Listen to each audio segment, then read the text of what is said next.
So that's why you walk into GameStop now, half the store is not even gaming no more. It's freaking t-shirts, it's freaking little freaking plushies, pop figures, all these different figurines, and you just walk into the store like, yo, what the hell happened to this place?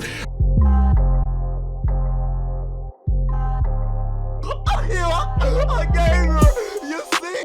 Way too.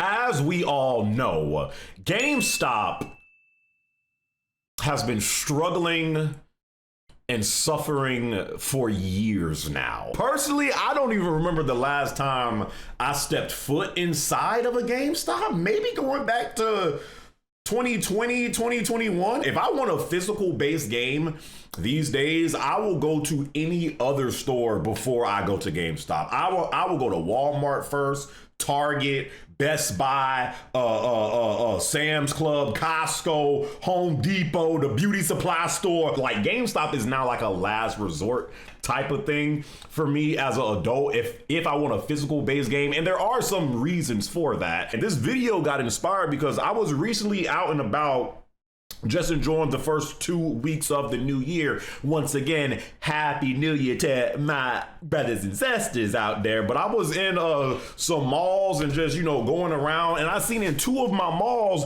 they're closing all of the GameStops in those malls, and then a GameStop that's close to me, they're also closing that GameStop down as well. And again, this has been going on for years, like the closing of GameStop stores. But now that it's like hitting close to home, and I'm seeing like GameStops that were around for 20 plus years gone, reduced to atoms. Now, we all know that the gaming industry has shifted more so to the digital route as opposed to the physical route.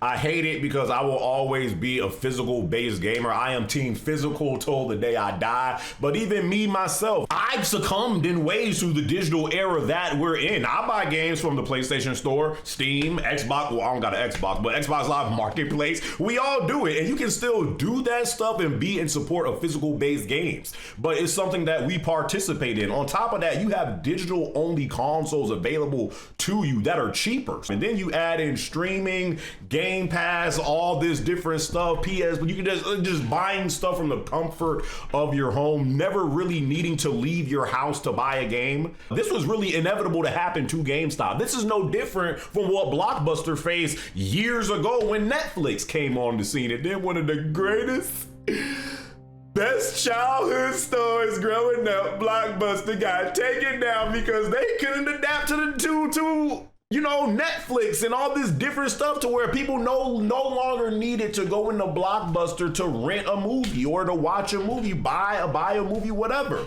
How do you adapt to that? What is the counter attack to that? Blockbuster couldn't even figure that out. Hollywood Video couldn't figure that out. It has to be hard for a physical based store to all of a sudden try to adapt to all this digital takeover that you see going on with games, movies, freaking TV shows, sports, you name it. How do you really adapt to that when your when your competition is essentially at home? like what is the solution to that? And a lot of companies are just, they don't have the answer to it, and I don't have the answer to it. But one thing I can say, take all this digital stuff out the way. Even before this stuff started going on, in my opinion, GameStop hasn't enticed people like myself and customers wanting to return to GameStop to buy their games. Like, what has GameStop really done to entice people to continue wanting to go to GameStop?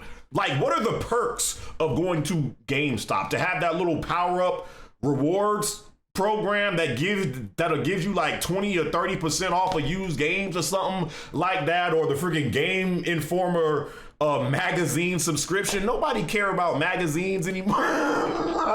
Let's be honest. Nobody give a damn about some magazine subscriptions. Nobody wants to go into your store, and when you want to get one game, you're freaking asked 10 questions before you can walk out of said store with that same game. Even if we go back to when we were kids, GameStop, if we being honest, has always done scummy business practice, but back then they were able to get away with it. Even when you think about how GameStop came on the scene, I remember GameStop bought out freaking EB Games, one of my favorite stores before EB Games got bought out, and then they also took out a bunch of local game stores because they just couldn't compete and they didn't have the money to compete with GameStop. So GameStop comes in as this powerhouse. I vividly remember as a kid coming in with 8, 9, 10 of games and being like, how much store credit can I get for this GameStop?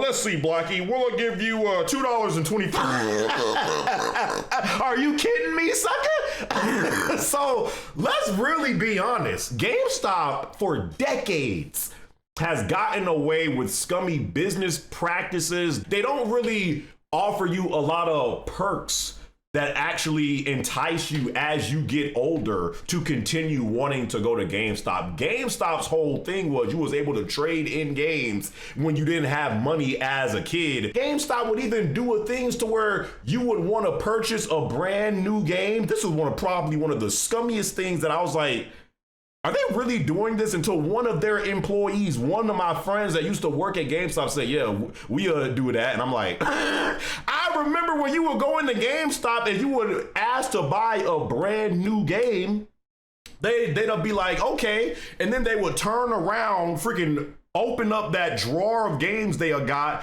and then the new game would be in like a freaking disc sleeve, and then they would take it out and put it in the case. Sucker, how is that a brand new game when it's not even wrapped up? And I used to like question this for years, like, is this right? until I found out, no, it's not right. GameStop for literally since the birth of their business, they've made most of their money when it comes to them selling used games and pre-owned games. That's how GameStop stays afloat. That's why they will always try to make you buy used games and pre-owned games, because they don't really make a lot of money from you buying brand new games. They don't. So their whole thing was trying to force you to buy used games, because that's really how they make their profit. But now, because people ain't coming into the store at all, because times have changed drastically and GameStop has not really done nothing to continue to bring in customers that are happy to return to your store, and you've been doing and getting away with all this scummy stuff for decades now, suckers don't really care about GameStop. You don't see people sad that GameStop has been doing bad for years. When like you see stores close or down, you don't see people like talking about how great GameStop was before, you know, the state that they're in now, like they did with businesses like Blockbuster or, you know, other places, because GameStop has always kind of been on that bull since the birth of GameStop. You walk into a GameStop now, half the store ain't like, but it makes sense because again, what else do you do to make money when people aren't coming to a game store no more to buy games? So that's why you walk into GameStop now, half the store is not even gaming no more. It's freaking t-shirts, it's freaking little freaking plushies, pop figures, all these different figurines, and you just walk into the store like, yo, what the hell happened to this place? Like, what happened? But the truth of the matter is, if suckers ain't coming to your store no more to buy the main product that you sell, what else are you supposed to do? So GameStop has been trying to do all these different things that are just not working. And I don't know if there really is a solution to it. I don't know. So we're going to see more GameStop stores close this year and in the near future. They're doing all of this at the end of the day to cut costs.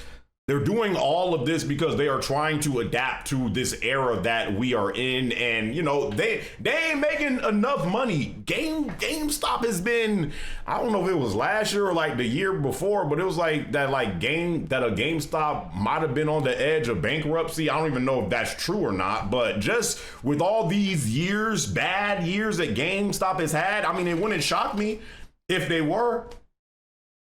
So yeah, I don't know how much longer GameStop has. I mean, honestly speaking, we're in 2026 now. It wouldn't shock me if in the next 2 to 3 years, maybe 4 max, GameStop doesn't exist at all no more.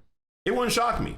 And it might sound crazy to say that now, but it also sounded crazy at a time to say, yo, Blockbuster doesn't exist no more. Toys R Us doesn't exist no more. If it could happen to them, you think it can't happen to GameStop? Please. Please. Y'all leave y'all thoughts and comments down in the comment section below. What do you guys think is going to happen to GameStop in the next few years? Do you care if GameStop goes completely out of business? All that different stuff. Leave it down in the comment section below. Hope you guys enjoyed this video. And until my next video, my brothers and sisters, I'll catch y'all boys in my next one, all right?